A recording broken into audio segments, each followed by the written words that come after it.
In 1925, a Chicago speakeasy called the Green Mill served what its menu listed as cream of mushroom soup.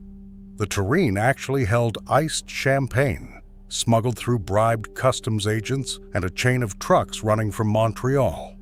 Federal agents raided it 4 times. They never caught on. That trick is number 14 on this list. Number 22 fed Al Capone's organization while moving more whiskey than any operation in American history. And number 3, the dish that started as a poor immigrant supper and ended up on every speakeasy menu in Manhattan, has been almost completely scrubbed from the official histories of Prohibition. These 30 meals are not what you think bootlegging was. Real bootleggers did not just run liquor in Tommy gun convoys under the cover of darkness. They hid it in soup, baked it into bread, and served it on plates. Hit subscribe. Let us count down. Number 30, the Speakeasy Free Egg Jar. Most bartenders in 1928 kept a 5-gallon glass jar on the counter, filled with hard-boiled eggs floating in pink brine. What customers did not know was that some of those jars hid bottles of gin at the bottom, sealed beneath the eggs and the vinegar. Federal agents who walked in for an inspection would see eggs in vinegar, log it as legal pickled produce, and walk out without checking the bottom. The bottles stayed safe under 30 pickled eggs and a pint of beet juice that turned the whole thing pink and opaque. Bartenders rotated the jars weekly, slipping the gin out the back door at midnight and replacing it with fresh smuggled stock. Customers ate the eggs with their drinks, never aware they were eating the camouflage. A pickled egg cost a nickel. The bottle of gin underneath was worth $20 on the black market. Number 29, the hollowed bread loaf. Bakers across New York City became unlikely soldiers in the bootlegging wars. A standard loaf of Italian bread, golden and crusty on the outside, was perfect for hiding a flat pint bottle of whiskey down its center. Bakers would slice the loaf in half lengthwise after the first proof, scoop out the soft middle, slip in the bottle, and seal the loaf back together with egg wash before the second bake. By the time it cooled on the rack, the seam was completely invisible. Wives carried these loaves home from the bakery in shopping baskets while federal agents watched from across the street and waved them through. The bread was real and edible, and it was also a delivery system. A bakery in Little Italy was raided in 1926. Agents found 74 hollowed loaves cooling on the racks. Nobody went to jail. Number 28, the smuggled ham bottle. On Canadian border crossings in the 1920s, federal agents stopped trucks loaded with hams, hundreds of them, swung from hooks and packed in straw. They never thought to slice them open. Inside the largest hams, bootleggers had drilled a channel down the middle, slipped in a glass bottle of rye whiskey, and stitched the ham closed with butcher's twine. The smoking process sealed the seam shut and hid the wound. From the outside, it looked like ordinary cured pork. A single ham hid a quart of liquor worth $12 across the Detroit River. A truck of 300 hams was worth more than a working man earned in 2 years. When customs agents finally caught on. In 1928, the bootleggers switched to whole turkeys, then to entire pigs. The ham trick worked for almost 5 years before anyone thought to bring a knife to the inspection line. Italian groceries from Brooklyn to Boston received weekly shipments of olive oil from Sicily in tall, square tin cans labeled in elaborate Italian script. Most of them held olive oil. Some did not. The smugglers' cans contained Sicilian red wine, sealed in identical containers, the labels printed by the same press. The weight measured exactly.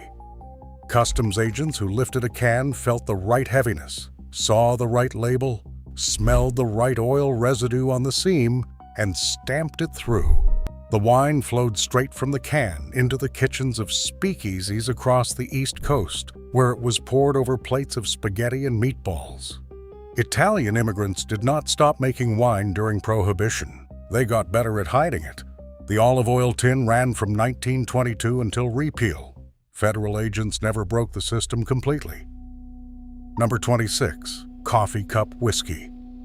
At 1,000 lunch counters across America in 1929, a man could walk in, sit down, and order a cup of coffee with cream. The waitress would pour it black, add what looked like cream from a small white pitcher, and walk away.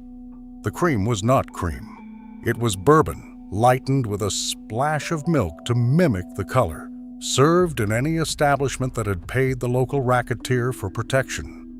The customer would sip his coffee through the lunch hour, paying 20 cents instead of the usual nickel. The extra 15 cents was the bootleg fee. Truck drivers, factory foremen, and traveling salesmen all used the coffee cup system.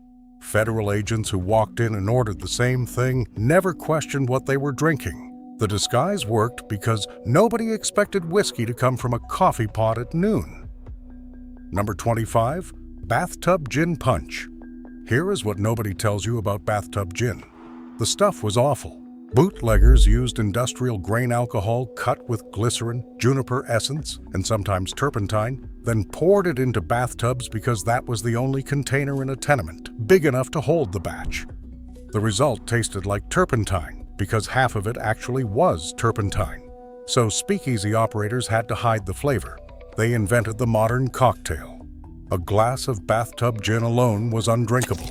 A glass mixed with ginger ale, lemon juice, sugar, and a maraschino cherry was a Tom Collins. A glass mixed with grenadine and orange juice was a Singapore Sling. A whole punch bowl served at a private party was called gin punch, and it made the rounds at every speakeasy from Manhattan to Miami. The cocktail revolution we credit to mixology in 2015 was actually invented to hide the taste of poison in 1927. Number 24. The maraschino cherry. The maraschino cherry, as Americans know it today, is the direct product of Prohibition. Real maraschinos were Croatian, made by soaking sour marasca cherries in maraschino liqueur, a high-alcohol, sweet liqueur from Dalmatia. When liquor became illegal, American food companies replaced the alcohol with sugar syrup and red dye number 40, and the Americanized maraschino cherry was born. But here is the secret. Speakeasies kept the original kind under the counter. The boozy maraschino cherries, soaked in actual liqueur, were dropped into cocktails for regular customers, not tourists. The cherries themselves became a bootleg product, sold in jars by Italian importers along with their olive oil cans. In 1925, a jar cost $6 on the black market. The cherry on top of a Manhattan was the bootleg. The drink was just camouflage.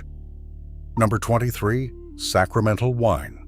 The Volstead Act of 1919 made an exception that became the largest legal loophole of Prohibition. Sacramental wine for religious ceremonies was permitted, and any ordained clergy could buy as much as he needed for his congregation. Within 6 months of Prohibition starting, the number of registered rabbis and ministers in America doubled. It tripled in some cities.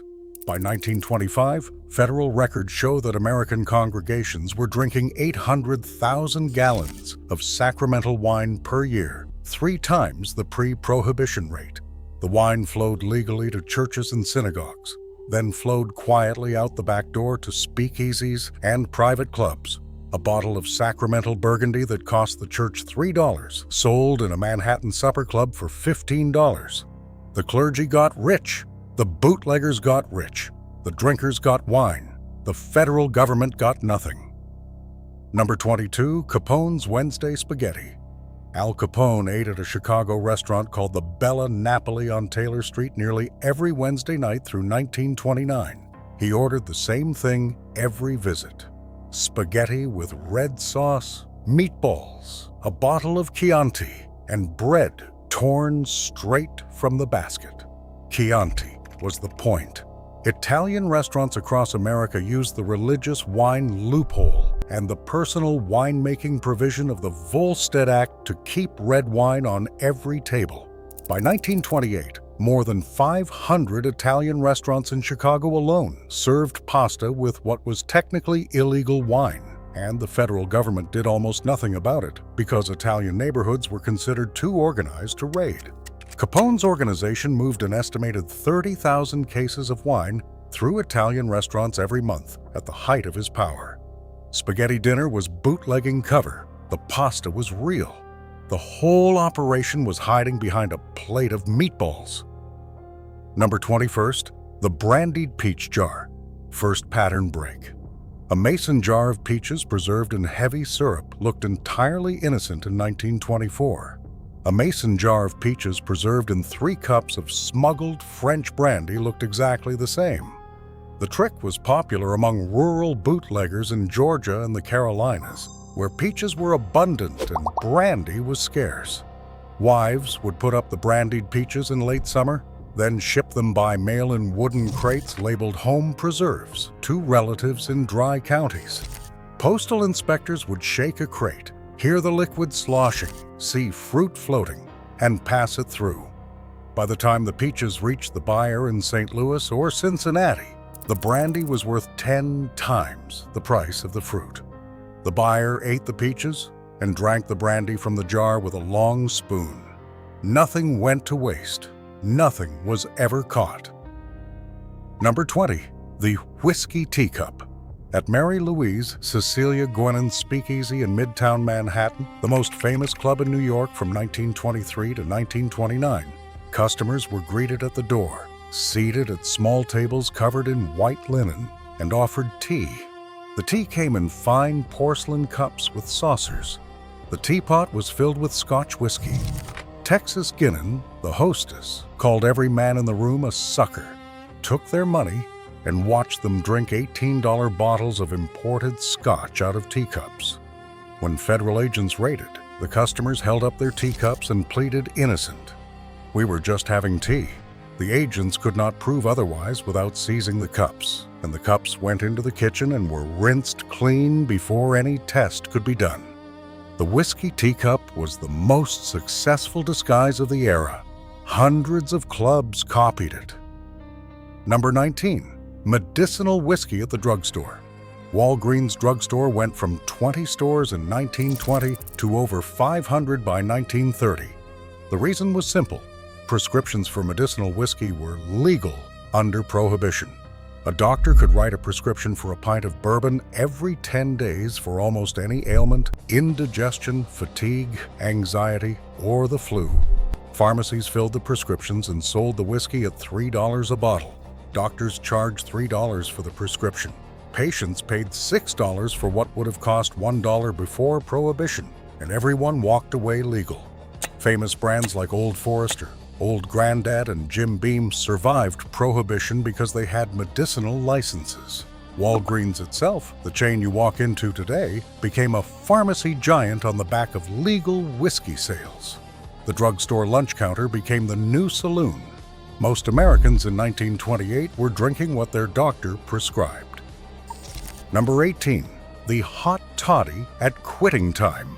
In 1924, a hot toddy was a glass of hot water with a tea bag, a slice of lemon, a spoonful of honey, and 3 ounces of bootleg whiskey. It was served at speakeasies during the winter months because it was almost impossible to detect on the breath.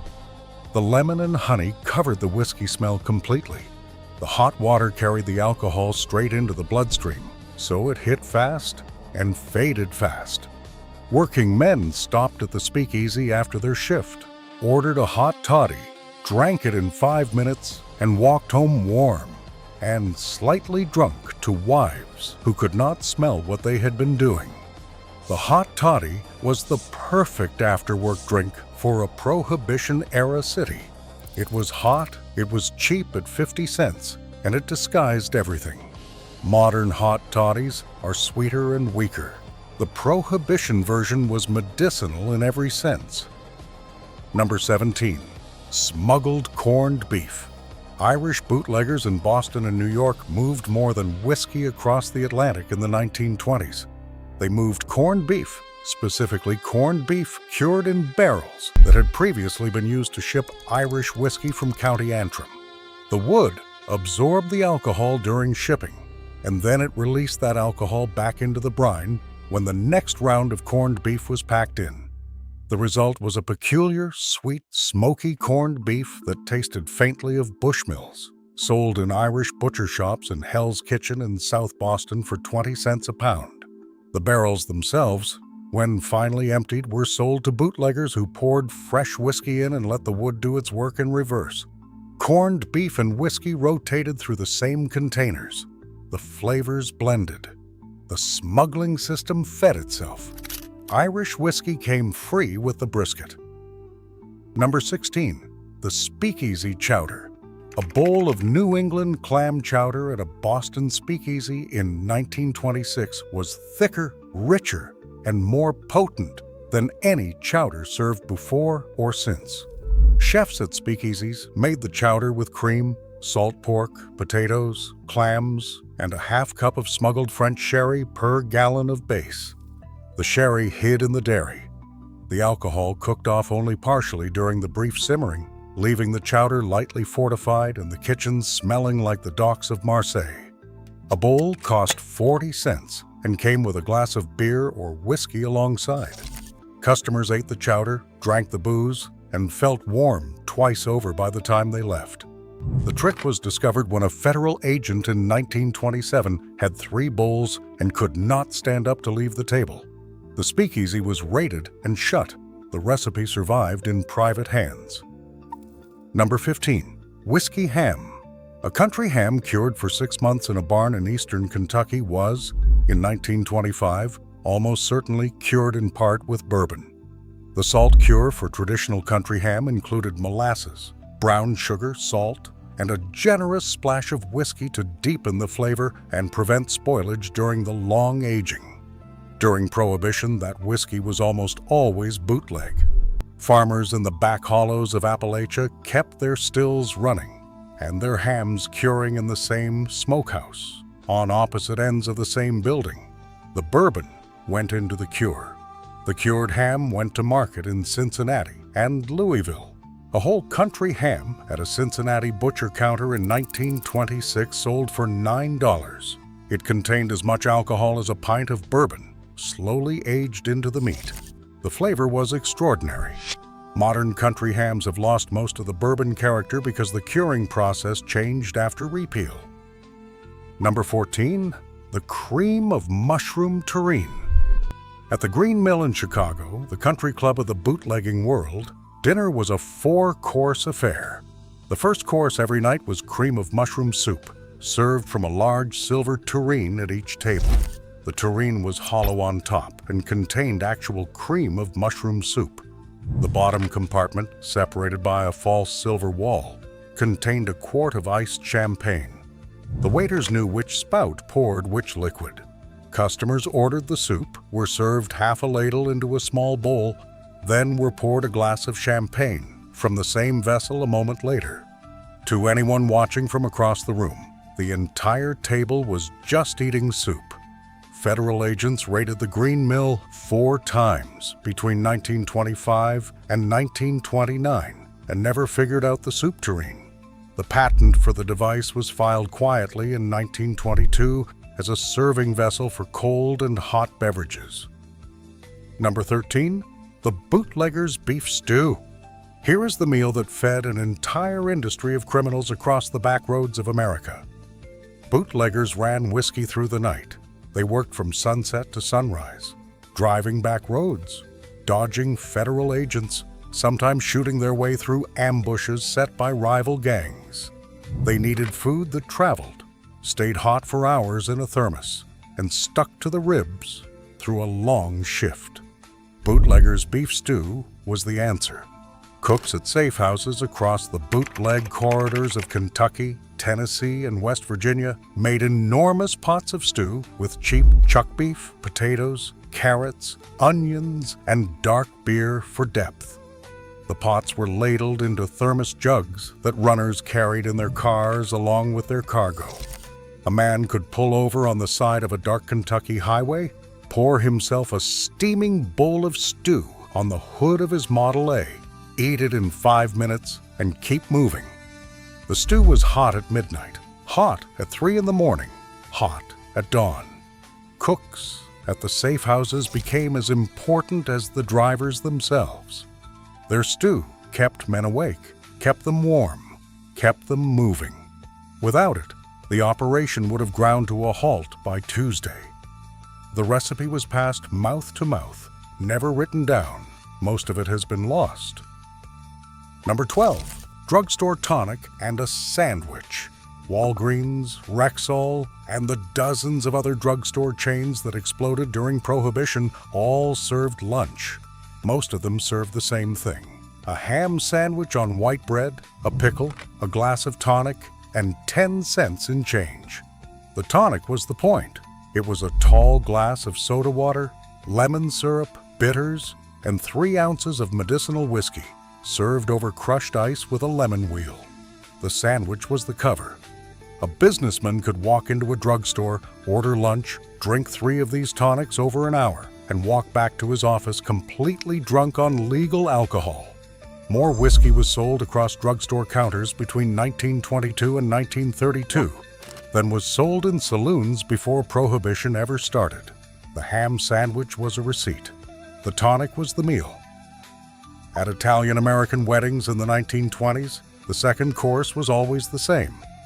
Italian wedding soup, a clear chicken broth with tiny meatballs, escarole, and small pasta, was a family tradition imported from Naples a generation earlier. The trick was that the broth was simmered with a full bottle of dry vermouth before service. The vermouth provided herbal complexity that the broth alone could not achieve, and it also provided alcohol. By the time the soup was served, most of the alcohol had cooked off, but a small fraction remained, enough to give the broth a slight buzz to guests who ate 3 bowls in a row. At a wedding for 200 people, the kitchen used 20 bottles of vermouth, all of it smuggled in from Italy through the same olive oil pipeline. The soup was legal. The vermouth was not. The combination was the perfect bootleg dish. Number 10, the church tea cake. Southern church bake sales during Prohibition produced what was officially called tea cake. The cakes were small, dense, and absolutely loaded with bourbon. Recipes from Georgia and Alabama from the 1920s called for half a cup of bourbon per dozen cakes, plus a brushing of bourbon syrup after baking while the cakes were still hot. The cakes traveled well, kept for weeks in tins, and tasted ordinary at first bite. By the third cake, a person would be tipsy. Church ladies sold them at picnics, town meetings, and church socials, raising money for the building fund while every parishioner left buzzed. The local sheriff knew. The local minister knew. Nobody said anything because the cakes were technically baked goods, not alcohol, and the federal definition of alcohol production did not extend to home-baked desserts. Tea cakes funded 100 church roofs across the South. Number 9, the Rum Runners Fish Stew. Third pattern break. Here is the meal that fed the longest and most dangerous stretch of the bootlegging supply chain. Rum runners on small boats off the coast of Florida and the Bahamas spent days at sea, picking up cases of Caribbean rum from larger ships parked in international waters and racing them through the dark to American ports. The men ate 1 meal a day, cooked on a small kerosene stove in the cabin, while the boat rocked beneath them. Rum Runners Fish Stew was the dish. It was a Caribbean-style fish stew with whatever fish the crew caught off the back of the boat that morning, plus salt pork, hot peppers, tomatoes, onions, and a half cup of the very rum they were carrying. The rum gave the stew a sweet, deep complexity that nothing else could replicate. The peppers gave it heat to keep men alert. The salt pork gave it body and calories. A pot lasted 3 meals for a crew of 4. The stew kept men fed during the most dangerous part of the bootleg run, the open water crossing where Coast Guard cutters could appear over the horizon at any moment. The recipe came from Caribbean fishermen who had been making it for 2 centuries. The bootleggers learned it from their suppliers in Nassau and Havana. Most modern Caribbean fish stews served in Miami restaurants are direct descendants of this dish. The rum was the only ingredient that the bootleggers had in unlimited supply. Number 8. The smuggled olive jar. A simple ham sandwich at an Italian deli in Manhattan in 1927 came with olives on the side. The olives were imported from Sicily in glass jars, filled with brine. Some of those jars contained more than olives. The bottoms held flat bottles of grappa, sealed beneath the brine and the fruit, and a layer of olive leaves to disguise the shape. A customer could buy a jar of olives at the deli for $2, take it home, fish out the olives one by one, and find a quart of 70-proof grappa underneath. The sandwich came with a free olive on a toothpick as a courtesy. The jar was the real product. Italian delis ran the operation for years, supplying entire neighborhoods with grappa under the cover of imported produce.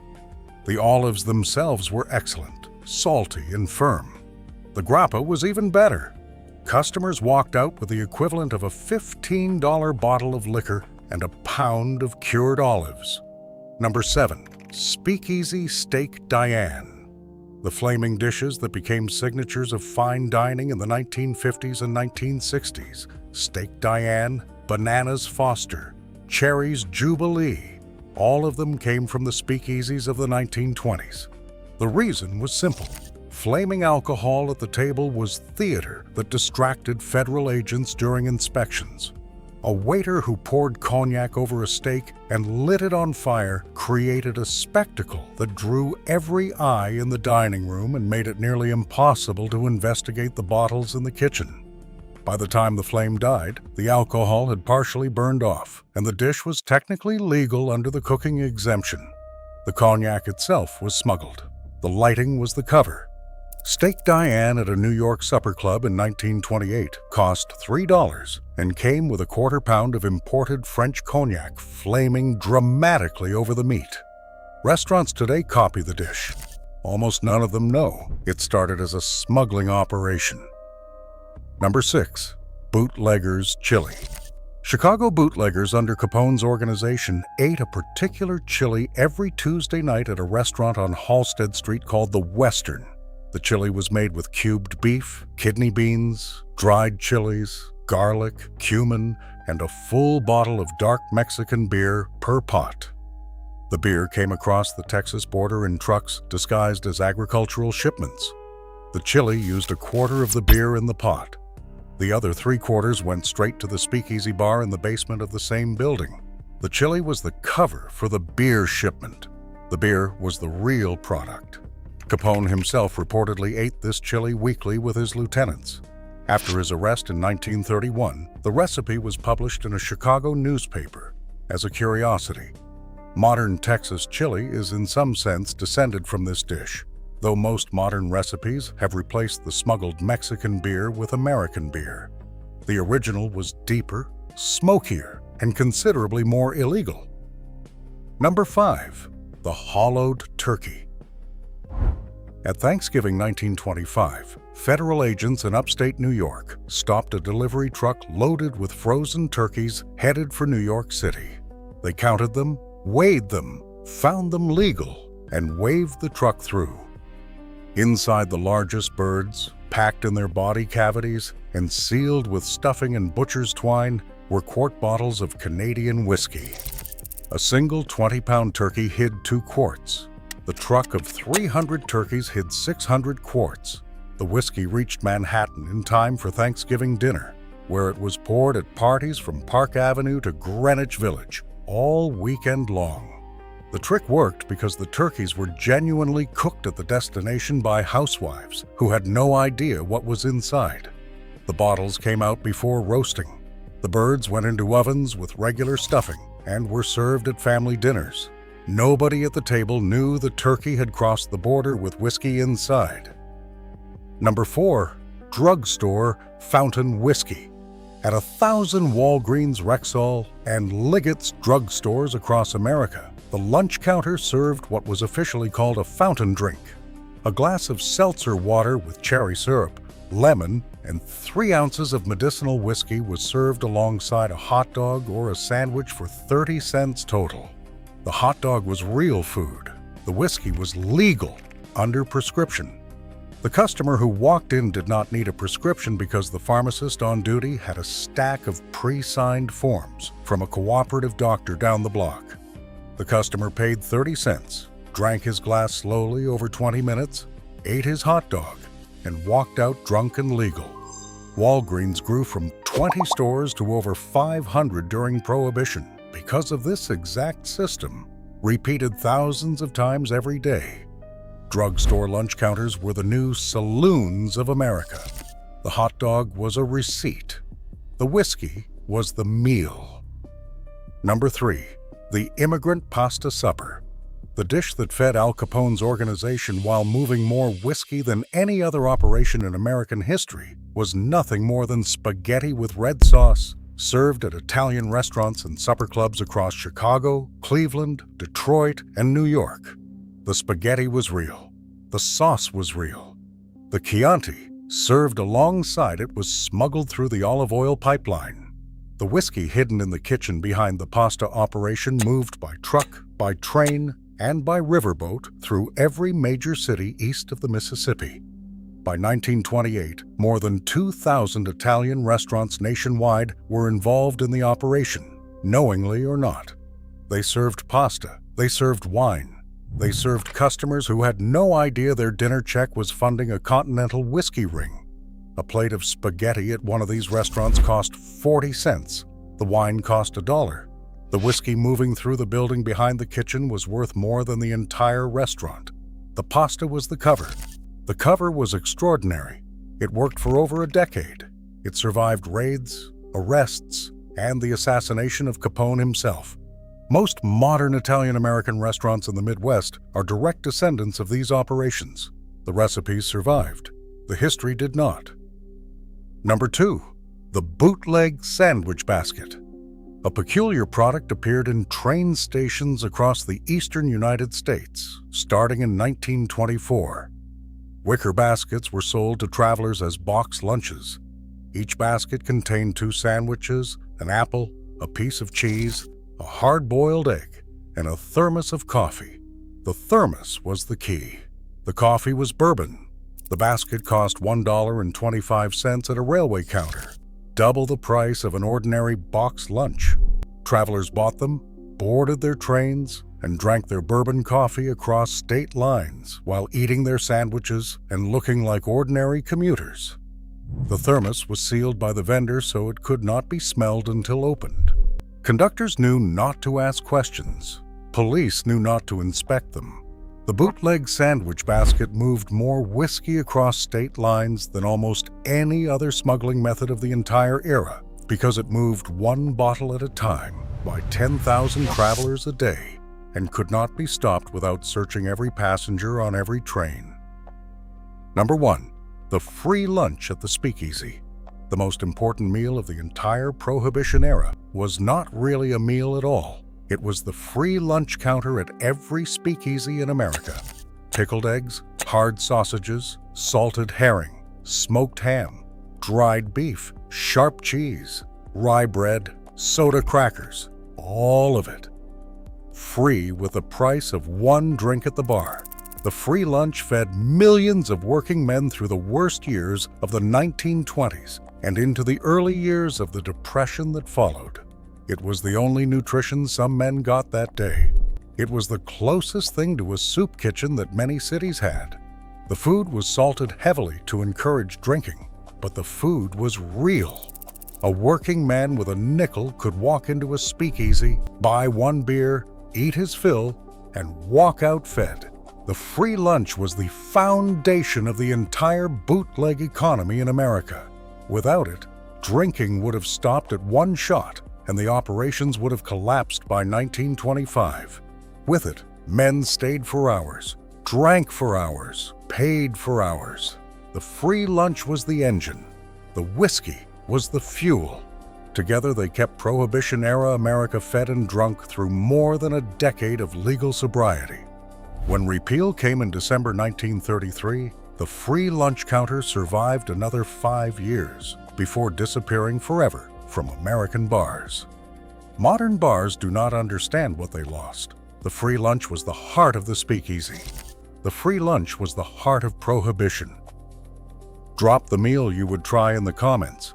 The brandied peaches, the bootleggers beef stew, the speakeasy chowder. These were not just meals. They were a country, drinking in code, eating in code, beating a bad law one plate at a time.